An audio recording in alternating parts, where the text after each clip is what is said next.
bienvenidas Susana, Guillermina, Elena. Gracias por haber aceptado esta invitación a este ciclo de encuentros que se denomina Diálogos que Enseñan. Con Diálogos que Enseñan queremos de alguna manera contribuir a la conversación pública y al debate sobre una política que ustedes por supuesto compartirán, que es para nosotros central, que es la educación, y que a su vez se inscribe en un momento de la Argentina de mucha angustia, de mucha desazón, de falta de un proyecto colectivo, que eso por supuesto también está inserto en el descalabro desde el punto de vista macroeconómico, que no resuelve por ahí los problemas más urgentes que hoy atraviesa la Argentina, pero creo que ustedes van a compartir conmigo y después por supuesto pueden disentir o agregar a lo que yo les voy a comentar, que tiene que ver, ¿no?, que no hay posibilidad de pensar un proyecto de desarrollo para la Argentina, por supuesto resolviendo la cuestión de la estabilización macroeconómica, de pensar un proyecto o un programa productivo en la Argentina, sino tampoco pensamos un proyecto educativo que de alguna manera renueve las expectativas o las esperanzas de los argentinos. Dicho esto, volverles a dar la bienvenida en este ciclo Diálogos que Enseñan. La idea es que cada una de ustedes pueda aportar su mirada, digamos, marcar las coincidencias. También pueden haber diferencias que creo que enriquecen al debate y a la propuesta que estamos pensando en este sentido. Para arrancar, les voy a hacer una pregunta a las tres, después vamos a abordar tres temas que creemos que son centrales para la definición de la política educativa de lo que viene, que están vinculados a los aprendizajes, a la evaluación y a la formación docente, pero también la libertad de cada una de ustedes de poder agregar, sacar. Ustedes tienen mejor expertise que yo en esto, así que volver a agradecerles que hayan aceptado esta invitación.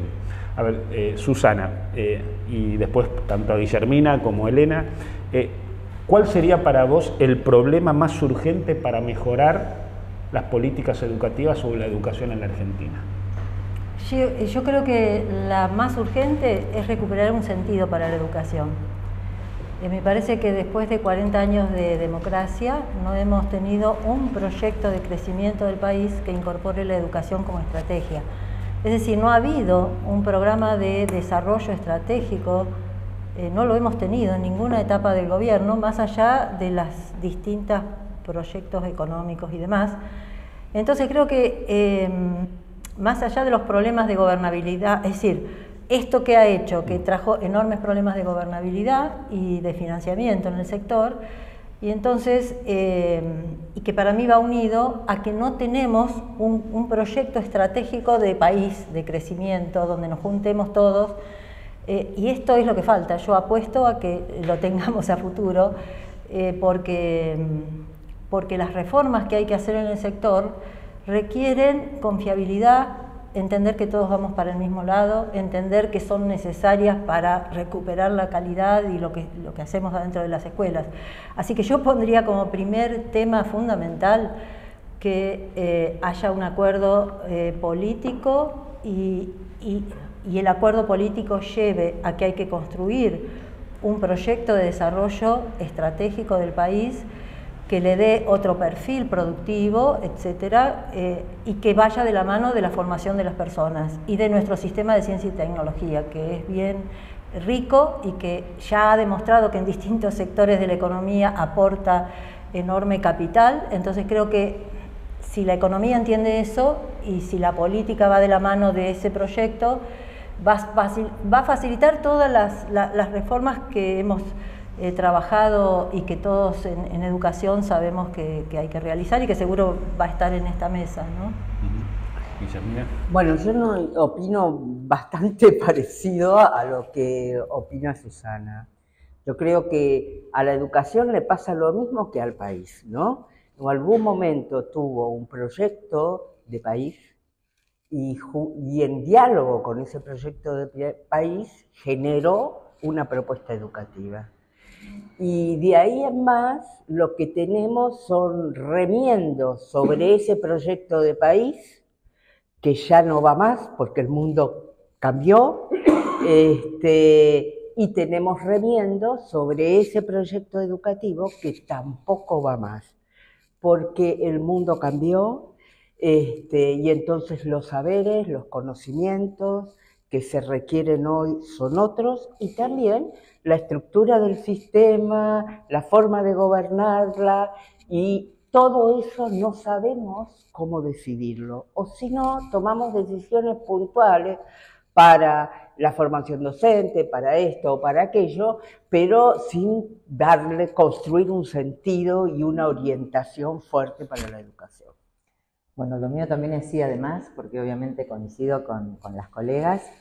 Yo creo que hay un desafío, para mí, un poco nuevo en términos de los cambios vertiginosos dados a través básicamente de los avances en el mundo tecnológico y de los avances en las neurociencias, que nos obliga, en términos de reforma educativa o de proyecto de país, convivir con viejos problemas que traemos, como por ejemplo el hecho de que chicos no sepan leer, con una serie de innovaciones que va a requerir una transformación profunda desde la gestión, la definición de prioridades, etc. Pero quiero resaltar un tema de la política, que a mí me parece que el gran desafío es político. Y América Latina, y Argentina está dentro de estos países, tenemos un problema como región, que es que no hay los suficientes grupos de poder y de fuerza que demanden más y mejor educación. Yo tengo mucha esperanza en que los movimientos de familias, los movimientos de padres que se están generando, alcen su voz y la alcen más fuerte y sean cada vez más, porque creo que en tanto y en cuanto la demanda por educación no venga de los sectores directamente involucrados, siempre vamos a seguir estando en la disyuntiva cuánto presupuesto tenemos o cuánto presupuesto no tenemos, en la discusión economía o educación. ¿Qué priorizamos? Entonces me parece que tenemos que, yo anhelo que este país genere una nueva fuerza, un nuevo grupo poderoso de familia que demande por la educación, que no es sencillo porque hay 3 generaciones que no están formadas, entonces muchas veces se bancan 40 días de suplencias, etcétera, etcétera. Pero me parece que los líderes políticos están ante un enorme desafío y que cuando se definan digamos, las plataformas electorales, ahí terminaremos de ver cuánto se prioriza la educación, que también tiene que tener un correlato en la inversión. Sí, ahí quiero ir, ¿no? Decía Susana y compartían, ¿no?, de qué manera recuperar o construir un sentido para la educación. Y esto que también planteaban, ¿no? ¿No creen ustedes que durante todo este tiempo la dirigencia política o en muchos otros órdenes también es quienes tuvieron responsabilidad de política educativa y demás, es como que naturalizamos un como sí? Por eso vuelvo a lo que les decía al principio, ¿no? Digamos, por supuesto que ustedes vienen con mucha experiencia en el campo de la educación, han tenido responsabilidades importantísimas en la Argentina, pero también creo que hay, digamos, un debate en este momento donde, por supuesto, se agarra esto que les decía al principio, de qué manera ordenamos este descalabro macroeconómico, que tiene que ver con índices de pobreza, pero a su vez también con índices o evidencias que nos alarman en el ámbito educativo, pero que muchas veces el proyecto o la narrativa o el nuevo sentido para la educación está ausente.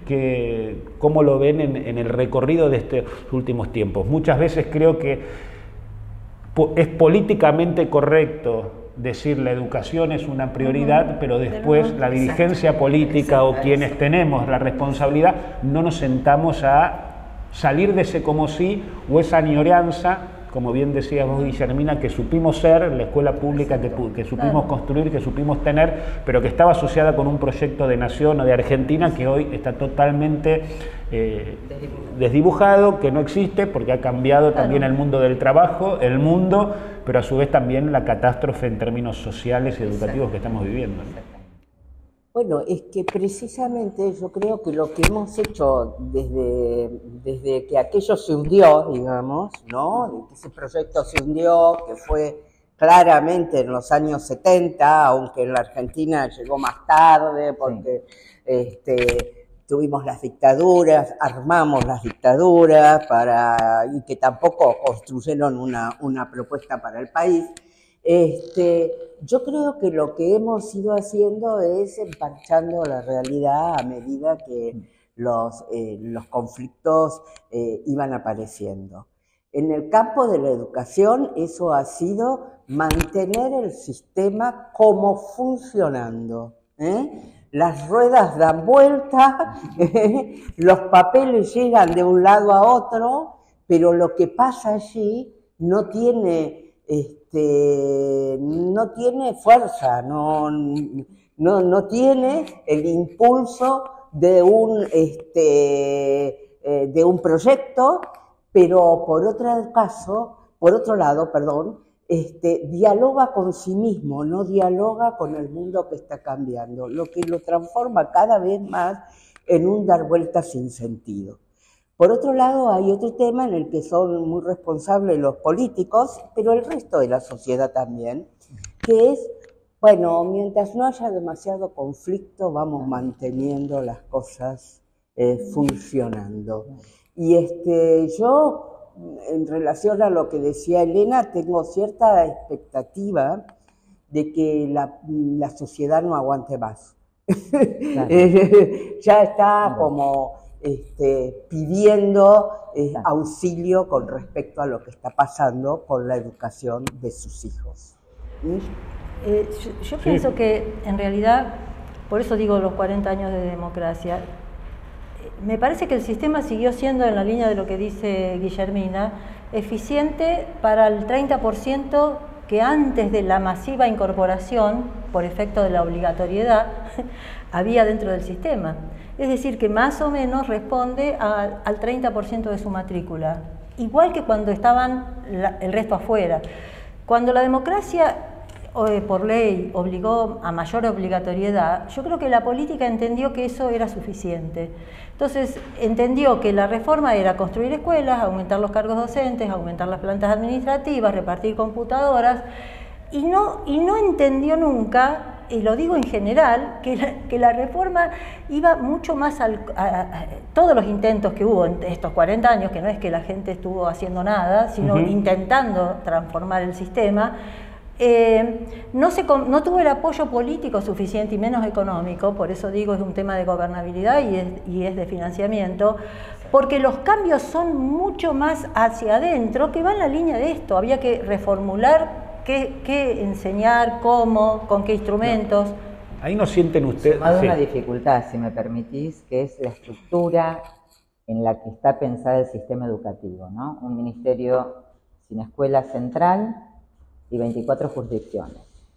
Y muchas veces, yo creo que a lo largo de toda la democracia, con más o menor fuerza, existe un hiato muy grande y muy acostumbrada a la Argentina en reformas y transformaciones que van de arriba abajo y no en fortalecer transformaciones que suceden a nivel de las escuelas. Yo creo que no ha habido un acompañamiento efectivo ni ha habido una priorización del eje estratégico de una mejor educación, que es la jerarquización profesional docente. Entonces, si eso no está, y si no se cambia la lógica de política de gestionar la educación, vamos a seguir en la misma lógica, que es como sí, ¿no? Y acostumbrarnos a que no hay profesores y no lo decimos, a que el ausentismo docente es impresionante y no se conoce, a seguir con los días sin clases y a seguir sin los chicos aprendiendo. Entonces me parece que el eje neurálgico que implica mucha decisión política,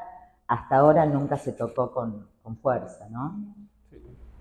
Ustedes no sienten, ¿no? 40 años de democracia, un avance significativo en derechos, en institucionalizar leyes que fueron muy significativas en el largo recorrido que tenemos de restaurada la democracia, pero no sienten ahí como que hubo un desfasaje o que se desacoplaron dos cuestiones que son centrales, digamos, garantizamos inclusión, masividad, pero fuimos cada vez alejándonos más de lo que es la calidad, ¿no? Claro. Digamos, inclusión versus calidad. Digamos, yo muchas veces lo que uno ve, bueno, tuvimos leyes, las distintas leyes de educación que pudimos tener en estos 40 años de democracia, es una ley de financiamiento educativo, bueno, todas las leyes que sabemos que fueron este recorrido de los 40 años de democracia, que por supuesto metieron a mayor cantidad de chicos dentro del sistema, garantizando lo que era la obligatoriedad y cómo esa obligatoriedad se extendía a lo que era la educación primaria, pero creo que fuimos como, ustedes por ahí me pueden decir sí, coincido o no coincido con lo que vos me estás diciendo, fuimos como abandonando la cuestión de la calidad educativa y que se planteó, ¿no? esta situación, ¿no? Inclusión versus calidad, y que la política en general, no solamente quienes imparten la política educativa, no lo pudo resolver.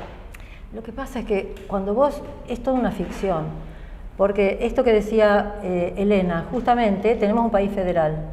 Y a mí me parece muy bueno el sistema de cómo se estructura el gobierno. Las leyes dicen qué le corresponde hacer a la nación, qué le corresponde a cada provincia, ¿no?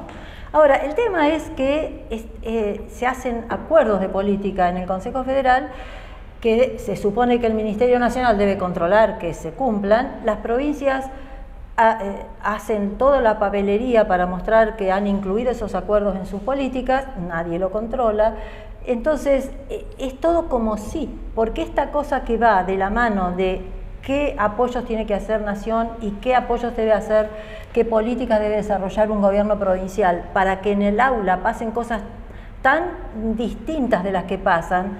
Y yo siempre quiero decir algo, ¿no? Todas las gestiones han llamado a los mejores recursos humanos que tenemos en la Argentina y que son muy valiosos, de cada disciplina, para decir qué es lo que hay que enseñar y cómo. Demasiado ambiciosos tal vez, pero hay gente muy formada que sabe lo que hay que hacer en la escuela. El problema es que eso se instrumenta luego con equipos de calidad que lo hagan posible. Ahora, eso tiene que existir a nivel nacional, a nivel provincial, y llegar a las escuelas, y llegar a los institutos de formación docente. Ahora, eso es lo que está roto, porque si no, no se entiende que somos un país de estúpidos. ¿Cómo puede ser que hace 40 años que decimos qué cosas habría que hacer y cómo habría que enseñar y hacia dónde va el mundo y cómo cambió la enseñanza, etcétera, y esto no llega al aula, o llega en las escuelas donde hay equipos muy dinámicos y de calidad? Entonces digo, está rota la gobernabilidad, por eso yo hablo de gobernabilidad, digo eso, acá no se ejerce las funciones que tienen que desarrollarse en cada nivel nacional y provincial. Yo agregaría, sí además, porque yo creo que en esta mesa vamos a coincidir bastante. Sí, además, o sea, yo voy a volver a lo que vos planteás, ¿no? Esta falsa dicotomía entre inclusión y calidad. ¿Por qué digo falsa? Porque en realidad una inclusión sin aprendizajes no es inclusión, es otra cosa. Es otra cosa, es una contención social, está mejor que esté en la escuela y que no esté en la calle un chico, pero es una ficción y es una estafa. Y es una estafa de la cual los más perjudicados son los propios estudiantes. A eso me refería, o sea, ¿cómo puede ser que si tenemos el 40% de los chicos que salen de 12 años de escolaridad obligatoria sin saber comprender un texto y fracasan en el trabajo y fracasan en estudios superiores, no salen a gritarlo a 5 manos? Y yo creo que parte de ese problema, en Argentina en particular, es que ha habido una profunda ideologización de los temas, un gran corporativismo en la toma de decisiones y en el poder consensuar decisiones de cambios, y un profundo atraso en la formación de docentes en sintonía con el avance del conocimiento. Y esos 3 puntos solamente lo que hacen es un sistema educativo vetusto, ineficiente, pero sobre todo conservador y excluyente. O sea, entonces creo que son temas que los tenemos que decir, tenemos que todos sincerarlo, porque la realidad es que a ningún docente le gusta que sus chicos fracasen. No hay nada peor, nosotros somos docentes, no hay nada peor para un docente que sus alumnos no estudien. Ni nada mejor que aprendan. Y nada mejor que aprendan. Vos me explicaste muy bien en algún reportaje este problema que se ideologizó hasta la enseñanza de lengua, por eso los chicos no saben leer. Vos lo explicaste muy bien. Sí. Bueno. Pero No, entre el tema de ideológica, sí. Hoy todo es una batalla ideológica. Claro, es una batalla. Te voy a decir que es una batalla ideológica cómo se cría un niño. Yo que tengo un nieto de 2 años, cómo se cría un niño. Todo el tiempo estoy ahí en la batalla con mi nuera y mi hijo. Así que todo es una ideología. Pero yo quería decir lo siguiente. Yo creo que el Estado argentino, después al inicio de la democracia, debió construirse y no se construyó. Entonces tenemos un Estado muy débil que sobrevivió todo este tiempo de democracia haciendo a partir de una serie de negociaciones de intereses corporativos. Finalmente, el orden que tenemos resulta de la negociación de los intereses corporativos, donde el Estado ha tenido muy poca capacidad de generar un norte, de definir un modelo. En educación, la ampliación de los sectores que se incluían en educación exigía definiciones muy importantes. Cambios con respecto a cómo se iban a incluir los docentes en la forma de trabajo de los docentes, cambio en la legislación que define el estatuto del docente, y también propuestas pedagógicas diferenciadas, porque sabemos que no todos los chicos aprenden al mismo ritmo y eso no pasó, porque esos cambios no representaban los intereses de las corporaciones, ¿entendés? Sí, una representación del interés más general, del interés, ¿cómo es que decíamos en instrucción cívica? Del interés superior. Común. Y bueno, esa representación del interés común, del interés superior del Estado en materia educativa, no ha estado.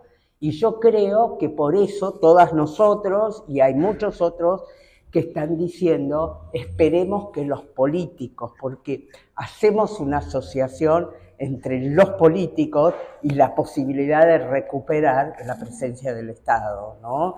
La presencia de verdad, ¿no?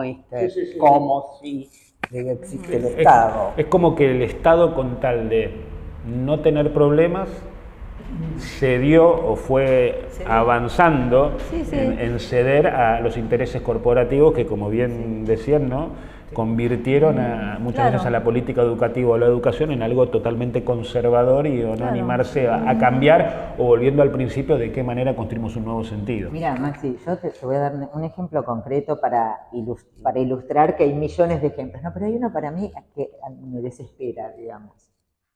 Sabemos que los profesores de matemática, por ejemplo, el currículum de matemática, que es muy extenso y demasiado ambicioso y que habría que acortarlo, dicho por los directores en una evaluación Aprender hace unos años atrás, dan el 50% con suerte. Y además sabemos que falta más del 40% de profesores de esa disciplina en las escuelas. Pretender cambiar el currículum básico de matemática fue una lucha sin cuartel que no la pudimos resolver en 4 años de gestión. Entonces, eso es lo que tenemos que sincerar. Es decir, hay voluntad, hay decisión política. Para todos los gobiernos federales y el nacional es relevante que los chicos no sepan leer, que los chicos no aprendan matemática, que los chicos no sepan habilidades socioemocionales para regularse, que los docentes no se formen. Es decir, es realmente importante, porque si no, no te puedes explicar que eso, por un tema de corporación, bien o mal, porque cada cual defiende su área de trabajo, su expertise, pero a ver, es la evidencia. Es la evidencia. Si no cambiamos, nos vamos a seguir hundiendo. Entonces... Bueno, como les dije ahora, digamos, la idea es poder conversar un poco sobre evaluación, sobre formación docente y aprendizajes.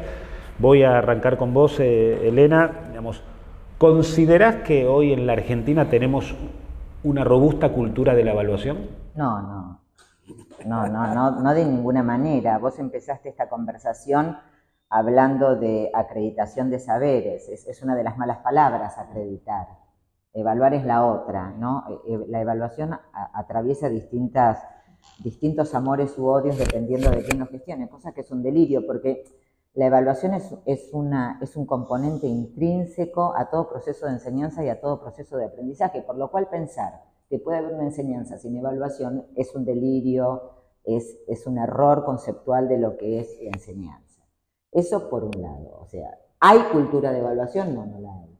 No la hay porque seguimos, a pesar de haber caminado algunos pasos hasta entender que la evaluación no es a los efectos del control, sino que es a los efectos de ver por dónde vamos, cómo acompañamos mejor los procesos, qué recomendaciones de políticas podemos dar, todavía en algunos escenarios se ve como amenazante. No existen las carreras de formación docente, no se habla de la evaluación formativa. Cuando se habla de evaluación uno piensa únicamente en las pruebas estandarizadas, que es nada, es una parte de la evaluación, que es una responsabilidad del Estado Nacional tener un mapa del país, porque si no tenemos un mapa del país, ¿cómo sabemos que el 60% no sabe leer? ¿Cómo sabemos que el 50% no sabe operaciones básicas de matemática?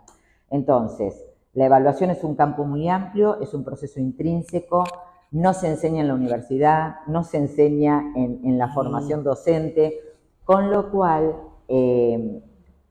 carecen de herramientas en el aula para poder acompañar mejor a los procesos de aprendizaje de los chicos. Yo creo que parte de los problemas de enseñanza en lengua y matemática, parte, no toda, es que los docentes y la formación docente ha abandonado con qué herramientas se evaluaban en el proceso de aprendizaje a los estudiantes.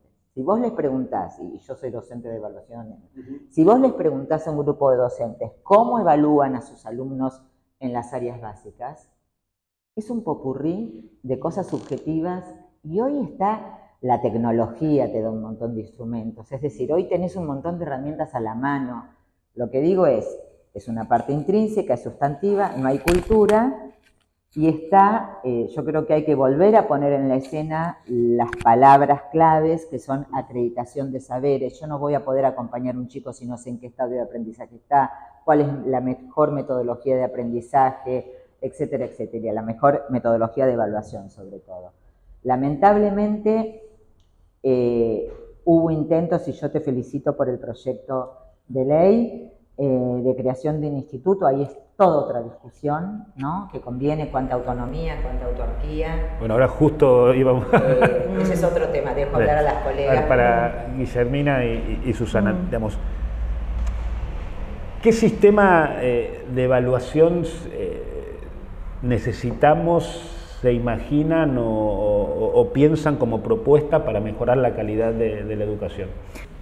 Obviamente creo que el área de evaluación de la nación debe ser un área de alta calidad técnica, con recursos, etcétera, etcétera, y autónoma de la gestión política. Y eso para mí debiera tener la fórmula de una agencia o algo así, instituto o algo que la separe de los vaivenes de la política y pueda ser un órgano respetable como los órganos desde afuera del Estado que miden las estadísticas, etcétera.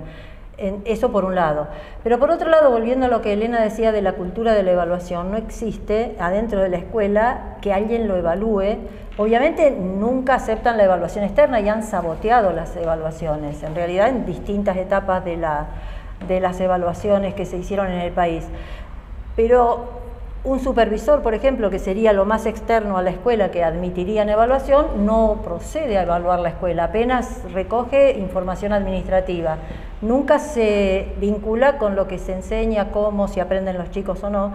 Y la dirección de la escuela tampoco, porque personalmente, digo, tuve la experiencia de una escuela donde el director se le ofrecía que fuera al aula con la secuencia didáctica que el proyecto incorporaba para la enseñanza de matemática y para ver si esto estaba funcionando bien. El director me dijo: jamás puedo entrar al aula, Susana, está prohibido que yo entre al aula. El director de la escuela normal. Entonces esto es lo que pasa adentro de la escuela, hay una endogamia donde todo se ve como una traición. Si un colega, supervisor, director o el que fuera pone el ojo en lo que yo estoy haciendo, eso se ve como una alta traición. Entonces digo, eso para nosotros se cambia con un proyecto, lo hemos hablado entre las fundaciones y demás, con un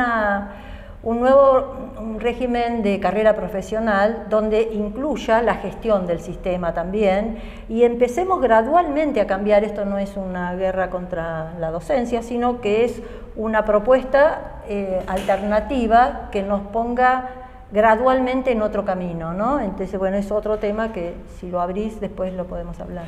Guillermina, volviendo a eso, digamos, cambiar algo del sistema, agregarle algo al sistema de evaluación para esto que veníamos conversando, ¿no? De qué manera mejoramos la calidad, no solamente de nuestros chicos que van a las escuelas, sino también algo que también está muy presente en este debate y que genera muchas tensiones, que tiene que ver si evaluamos a los docentes o no los docentes en su etapa inicial de formación y después de que salen, por supuesto, los institutos de formación o en lo que es ya su formación continua o el ejercicio dentro del sistema. Mira, yo creo que hay que, voy a ser un poco brutal, ¿no? Pero digo, en un sistema que es más bien un simulacro, ¿no? Es decir, que todo funciona como sí, pero la verdad es que no funciona. Lo peor que le puede pasar a ese sistema es que le prendas la luz, ¿no? Para ver en el trasluz qué pasa. Y yo creo que hay que prender la luz. Y que hay que evaluar y que los funcionarios, los docentes, los directivos tendrán que soportar las evaluaciones. Entonces, estoy de acuerdo con que hay que preservar un espacio de la intervención política, de todas las intervenciones políticas, con capacidad técnica, como tratamos de recuperar el INDEC en su momento, porque, ¿sabes? A mí vienen y me dicen, los chicos mejoraron el 40%, y yo te digo, no sé, no te creo. Entonces, es necesario que haya confianza. Para eso hay que prender la luz, hay que evaluar la poca gente que está haciendo una evaluación hoy, que da datos y demás, recibe mucha presión en contra, porque está muy bien que lo mires, que mires no sé, a Salta, pero no me mires a mí. Y está bien, entonces, no, hay que prender la luz y, bueno, y apoyar que se vea. Yo quisiera agregar, porque esa pregunta no la contesté.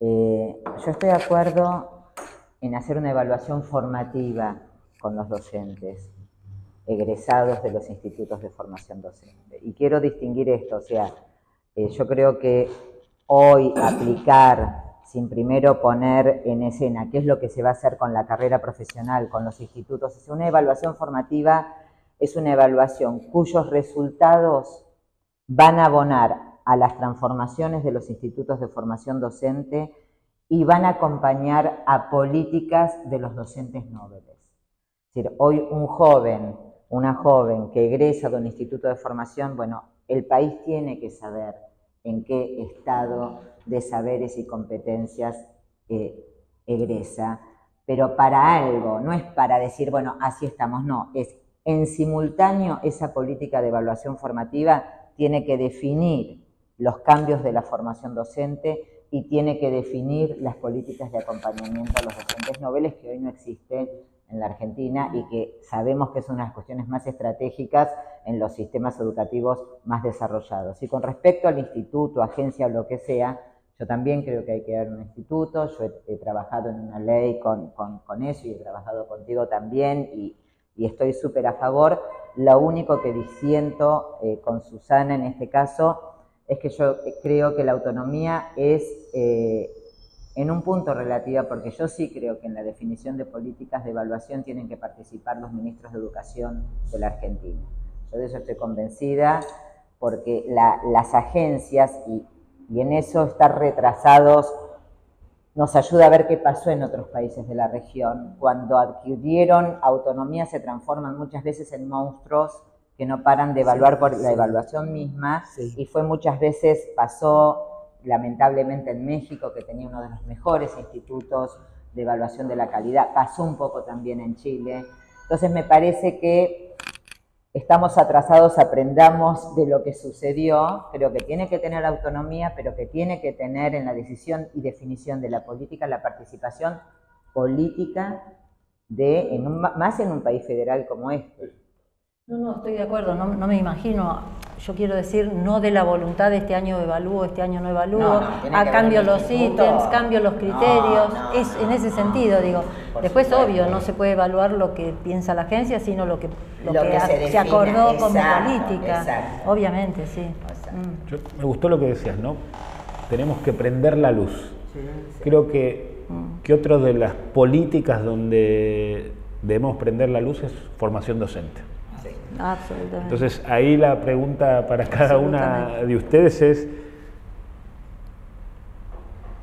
¿qué reformas profundas harían en el sistema formador de la Argentina? Y con respecto a esto, el mejoramiento de los institutos de formación, ¿cuáles identificarían como imprescindibles que en los próximos tiempos que vienen no podemos dejar de abordarlos o poder plantearlos en la agenda pública del debate para tratar de prender la luz y tratar de encaminar para otro lado? Bueno, digamos, por supuesto, perdón, ¿no? Digamos, sin dejar de reconocer digamos, la labor que llevan muchísimos docentes y que la llevan bien, digamos, pero me gustó esto que decías, ¿no? Tenemos que prender la luz, digamos, para recuperar la confianza y para tratar de empezar a caminar por otro lado, que vuelva a esto que hablábamos también desde el principio, que vuelva a tener otro tipo de sentido. Uno de los grandes errores de las reformas de los 90 fue transferir los institutos de formación docente sin haberlos reordenado, digamos. Es decir, después la política por ley obligaba al ministerio a tener a liderar las reformas de los institutos de formación docente, pero ya no dependían más del gobierno nacional, con lo que era bastante más complejo. Entonces se transfirieron 700 instituciones, hoy tenemos más de 1.300. Y sabemos que hasta un municipio, un intendente, crea un instituto porque es una política clientelar, entre otros aspectos, que le conviene, y nadie controla realmente la calidad de lo que en este lugar pasa, y menos la pertinencia. Es decir, faltan, como decía Elena, muchos docentes de matemática, de física, de ciencias, y seguimos formando maestros y para el nivel primario o inicial, que es lo supuestamente creen que es más fácil, pero hay una total descoordinación del sistema formador. Entonces digo, la primera política es cumplir con la ley, y esto es evaluar todas las instituciones de formación docente que hay en base a los criterios de calidad que se acuerden dentro del marco político de la gestión. Entonces, en ese sentido, los programas de acreditación que se iniciaron y se suspendieron porque hay una presión enorme política en contra. Es decir, todos los intendentes están en contra de que se evalúe, algunos gobernadores también, el sector privado está totalmente en contra de que se evalúen. Entonces digo, las reformas, es decir, ni siquiera las reformas, cumplir con la ley es terriblemente difícil. Entonces, cumplir con la ley es empezar por este tema. Por eso yo al principio de todo dije, tenemos que volver a tener el sentido profundo de para qué educamos y para qué son las reformas que hay que implementar, porque si no va a ser imposible. Si no hay un pacto político, nación, provincias, con todos, en el marco de otro escenario político, no podemos encarar las reformas que hay que encarar. Y esto significa, bueno, el Ministerio Nacional validará la calidad de las instituciones que realmente estén al servicio de un sistema formador de calidad. Y el resto, la provincia hará, no dice que la nación las va a cerrar, la provincia definirá el curso que toma con esas instituciones, pero yo digo, se necesita tanto formación de tecnólogos y de especialistas en otras especialidades, que sería muy bueno que esos recursos se orienten a otros perfiles profesionales, porque es verdad que los jóvenes carecen de ofertas formativas, pero no tiene por qué ser la docencia, que finalmente lo único que ha hecho es formar empleados públicos, porque los chicos terminan en las administraciones públicas. Lo decías, ¿no? En los 90 unos 700 se transfirieron, sí, y hoy tenés casi un crecimiento más de casi, digamos, casi del 100%. Sí. Y ahí vuelvo a esto que decía, ¿no? Digamos, eso demostró no estar formando los mejores docentes y qué tipos de docentes necesitamos, claro, para las distintas etapas. Entonces ahí vuelvo a esto, la necesidad de reformas profundas del sistema de formación docente. ¿Cuáles se le vienen a la cabeza? ¿Cuáles están pensando? Digamos, por ahí sin tener el 100% de certeza, ¿no? Pero, ¿vos decís qué debe saber un docente que va a enseñar? No, primero, sí, digamos, ¿cuál es la prioridad? ¿Cómo, digamos, por qué esto? ¿Qué hubo? Como decías vos, en los 90 teníamos unos 700, se transfirieron a las jurisdicciones, a las provincias. De los 90 a la fecha, casi un crecimiento del 100%, o sea, una proliferación de institutos de formación docente a lo largo y ancho del país, donde yo coincido con vos que muchos gobernadores o muchos intendentes utilizaron estas instituciones como negociación en términos políticos, y que a su vez eso también se fue dando ahora también en el debate de la proliferación de universidades nacionales bajo el argumento de la inclusión y garantizar el derecho de la educación superior universitaria o no universitaria, y dejando sin ver, digamos no poniendo sobre la mesa datos que son totalmente alarmantes en términos de que es mentira o es falaz totalmente el argumento de que garantizamos a la población más vulnerable o a cierta cantidad de argentinos que acceden a la educación superior, ya sea universitaria o no universitaria, como pueden ser en muchos casos los institutos de formación. Mirá, yo tengo canas suficientes como para decir que esta es una discusión que empezó con el inicio de la democracia. Por eso te digo que el Estado nunca pudo pararse en estos temas, ¿no? Hoy y todo este tiempo hemos estado discutiendo cómo organizar el sistema, y también hemos estado discutiendo una carrera docente, hemos estado discutiendo cómo atraer a la docente, a reclutar docentes de mejor calidad o con mayores expectativas profesionales. Y todo eso creo que se tiene que hacer en simultáneo, no podemos hacer una cosa. Bueno, todo en simultáneo, pero hay una cosa básica que es saber qué docentes necesitamos. Para eso necesitamos saber qué escuela queremos, qué perfil de egresados necesitamos en la primaria y en la secundaria. Esa segunda discusión está menos presente. Yo creo que podríamos, con audacia y argucia, avanzar en ordenar eso. Pero tenemos que tener una idea de qué queremos cambiar de la formación docente, porque no nos sirve para nada tener un número adecuado de instituciones y tenerlas bajo control si no sabemos cómo, ¿para qué? Y qué tipo de docente necesitamos. Yo creo que si lo sabemos de antemano, podemos dar esa pelea con un proyecto más fuerte. Yo sumando, sí, además, pero a mí me parece que la próxima gestión de gobierno se tiene que evaluar en función de lo que hizo con la formación docente, la carrera profesional y elevar el prestigio de los docentes. Y eso es acompañarlos. Y acompañar a los docentes en los que los docentes necesitan es evaluar a los institutos, establecer cuál es el piso mínimo del que habla, cuál es ese piso mínimo de calidad que tienen que tener los institutos. Porque hoy tenemos tantos tipos de formación como cantidad de institutos. No hay un piso establecido de calidad. Bueno, ¿cuál es ese piso establecido de calidad?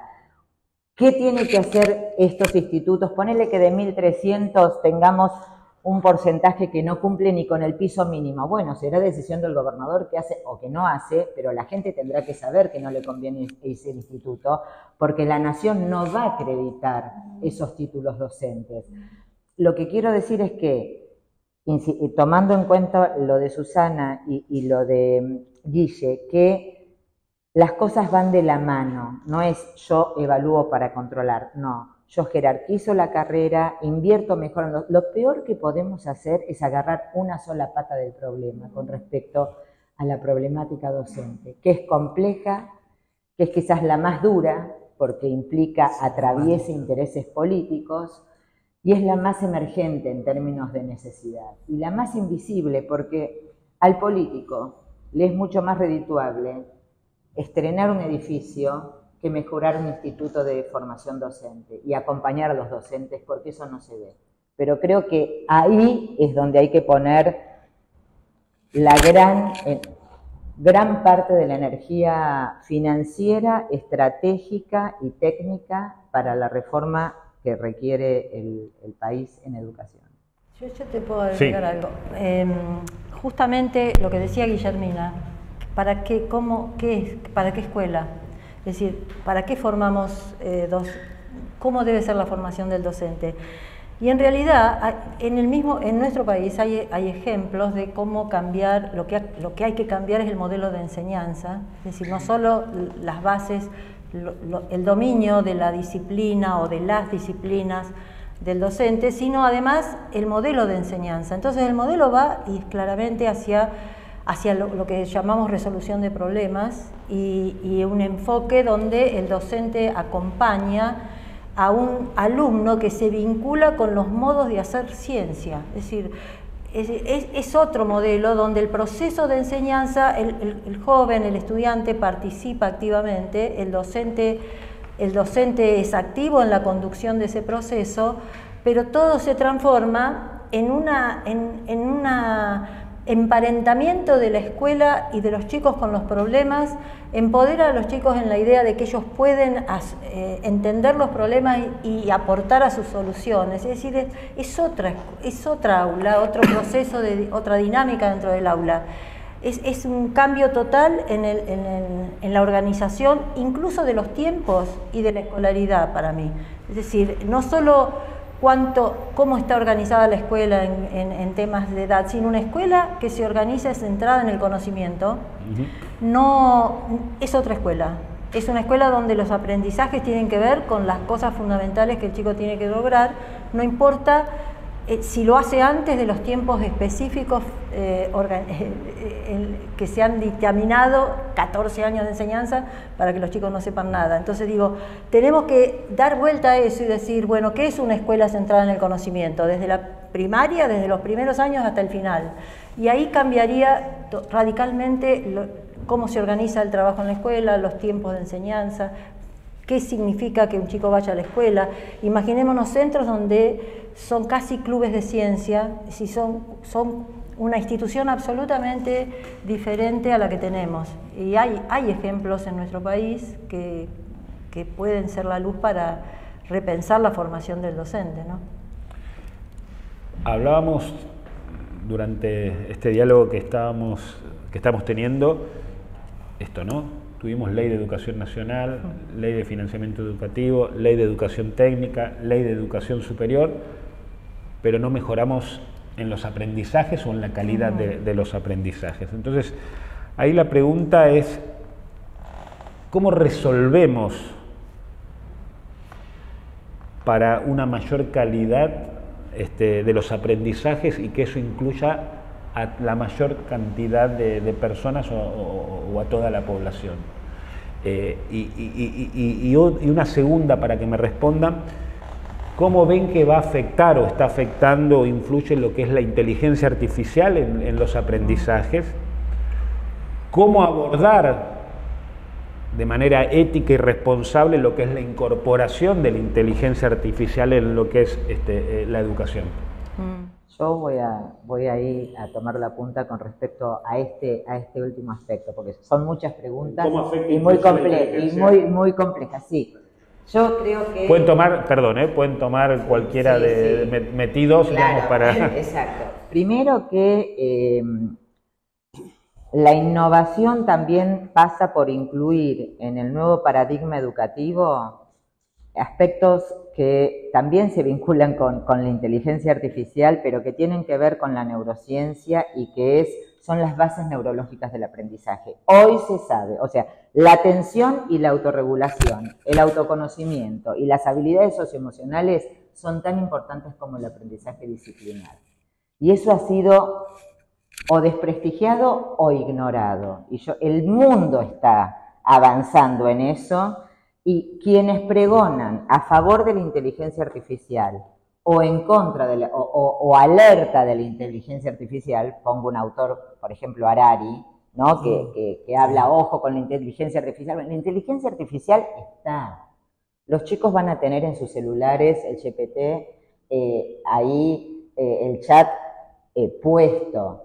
Y Harari mismo dice, una manera de preparar a los estudiantes es que puedan tener pensamiento crítico, que puedan saber comunicarse, la manera de poder participar en debates con razonamiento lógico. Bueno, hay un montón de habilidades que tienen que ver con el autoconocimiento que todavía no se da y que brinda herramientas para abordar las complejidades que trae la inteligencia artificial, que sin duda se va a meter en la escuela, porque la van a meter los chicos, mientras que los docentes en los institutos, y todavía pasa, muchos ni siquiera tienen conectividad.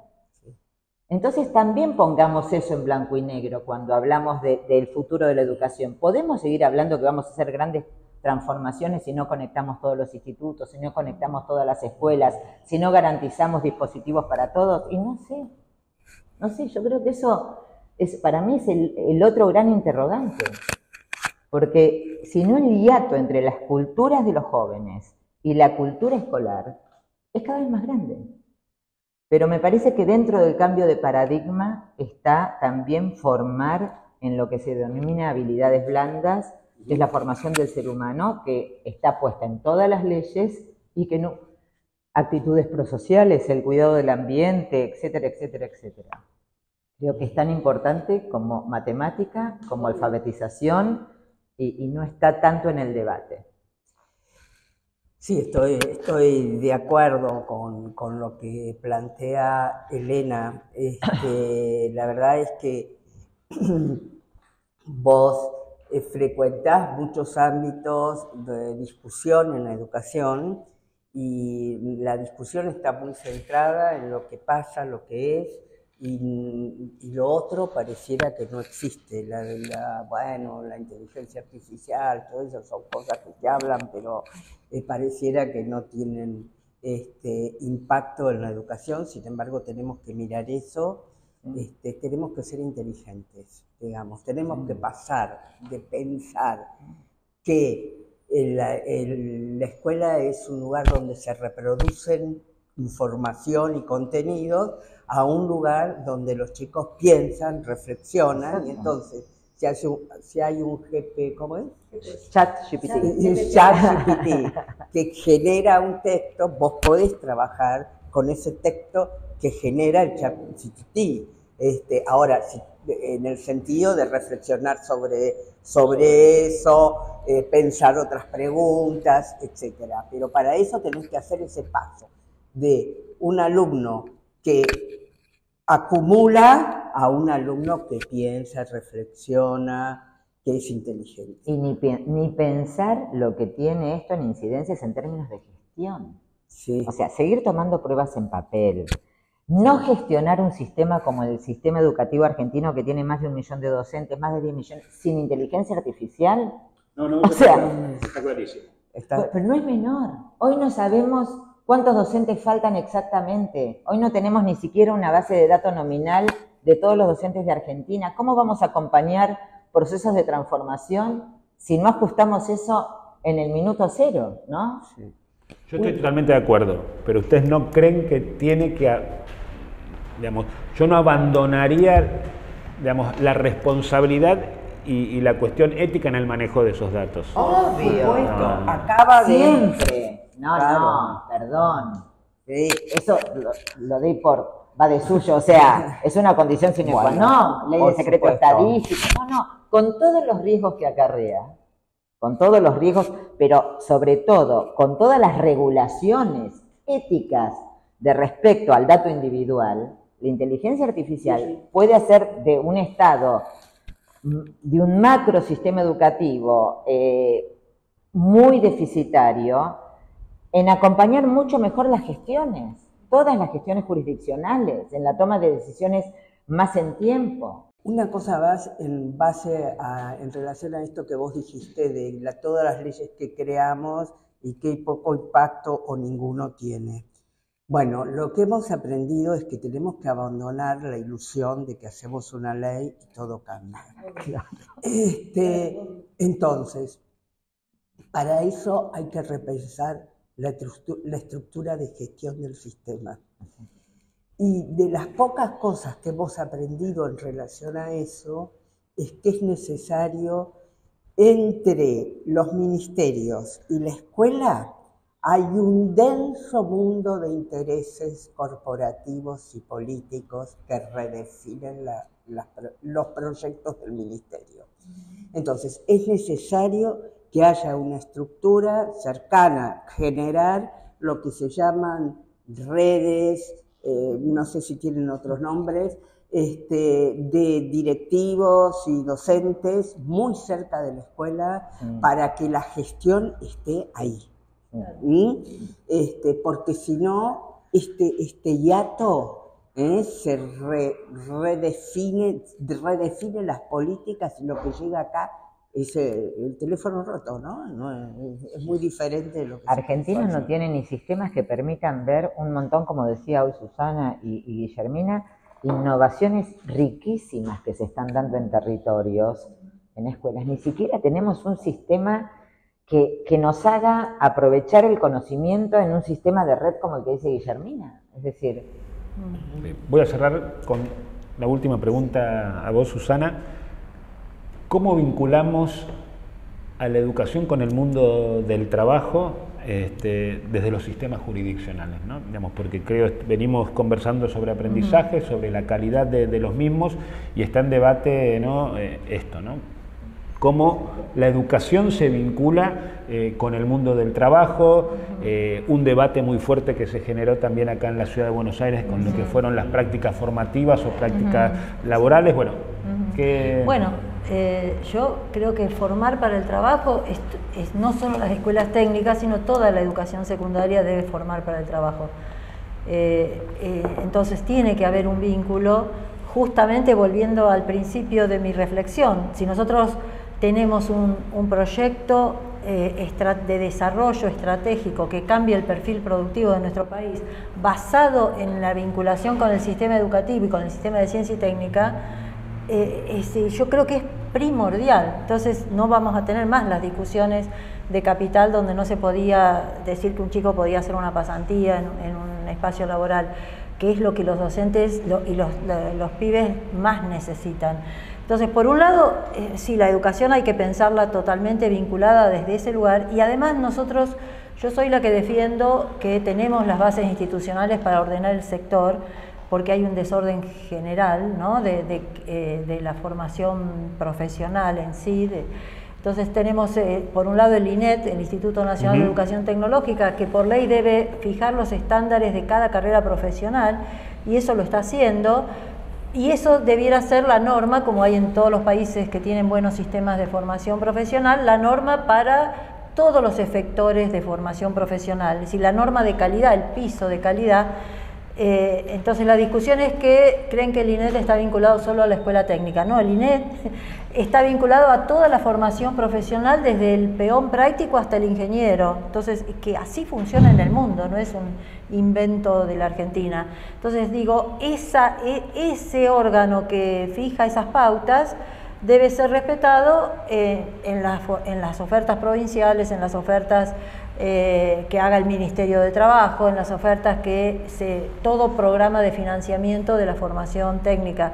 Pero este diálogo que hay ahí entre el mundo empresario, el mundo educativo y el sector laboral, que es un diálogo que define el perfil profesional que se requiere y los saberes que se requieren para cada espacio del sistema de trabajo, en cualquier familia profesional lo tenemos. Yo como creo que somos un país pobre y debemos aprovechar lo que tenemos, creo que de ahí hay que hacer un organismo que funcione muy bien, que sea un acuerdo para que sea el regulador para todos. Y doy un ejemplo chiquito. Justamente a raíz de esto, indagando qué pasa en Alemania, por ejemplo, porque decíamos, ¿cómo resolvemos la formación de tantos desocupados que hay para incorporarlos, cambiar esto de cambiar el financiamiento por nada a la formación profesional para un empleo? Entonces pensamos, bueno, Alemania es un país que recibe migraciones que tienen que adaptarla a su sistema. Entonces preguntamos, ¿cuál es el sistema formador que tienen? Ninguno en particular, nos dijeron. Es el sistema de formación que es para todos y que no hay ni formación de adultos. Formación profesional tiene un solo régimen que es igual para todos, es decir, que un inmigrante, un adulto que ya pasó toda su formación o un joven, pasa por ahí. Todos tienen la misma oferta y garantizan el piso de calidad. Eso es lo que debemos lograr en este país que está muy desordenado respecto a la formación profesional.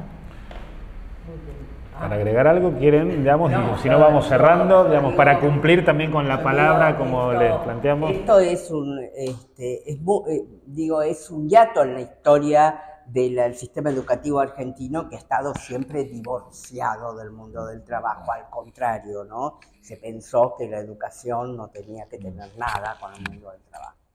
Hoy toda la educación tiene que ver con el mundo del trabajo, pero con el mundo del trabajo de hoy.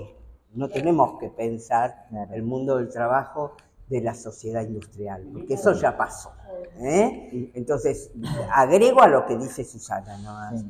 Repensar el mundo del trabajo tal cual está caracterizado hoy. Y creo que Cava ahí mostró que es posible. Yo recorrí las escuelas que hacen las prácticas profesionalizantes en las prácticas laborales, claro, y los chicos fascinados con la experiencia, los claro, directores también, así que creo que son puntas que hay que para tomar y seguir adelante. Hice una mentira piadosa, una más, que estaba repasando que me quedó. ¿Cómo evalúan los últimos resultados publicados de lengua y matemática, y cuál es la lectura que hacen de estos indicadores? Y mira que cerrar las escuelas es bueno para el aprendizaje, porque estuvieron cerradas casi un año, ¿no? Y los chicos saben más que antes, está bárbaro, no sé, es una cosa absurda, no la entiendo. Sí, o que con esta propuesta vos podés decir, bueno, podemos ir ahorrándonos un año de los chicos, porque bueno, vos en poco tiempo podés recuperar. No, bueno, estas son las cosas que van totalmente en contra de la construcción, de la valoración de la evaluación, porque generan desconfianza total, ¿no? Decir, bueno, ¿qué me venís a decir?